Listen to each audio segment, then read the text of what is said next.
Milé kolegyne, kolegovia, dovolte mi, aby som sa na záver 45.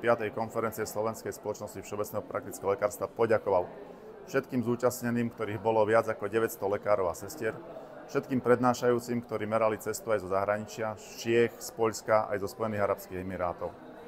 Ďakujem všetkým lekárom, ktorí sa prišli na túto konferenciu pozrieť, pretože bez nich by to nebola konferencia, ktorá patrí medzi najväčšie konferencie na Slovensku.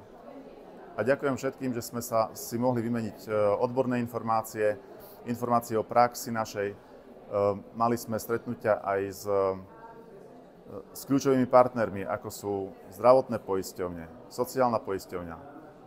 Prišli partneri aj z Ministerstva zdravotníctva a ocenili bohatý program konferencie, ktorý prebiehal skoro v 7 sálach a bolo veľmi veľa užitočných workshopov, kde si lekári mohli priamo vyskúšať nové možnosti, ktoré prináša budúcnosť. Je to napríklad tzv.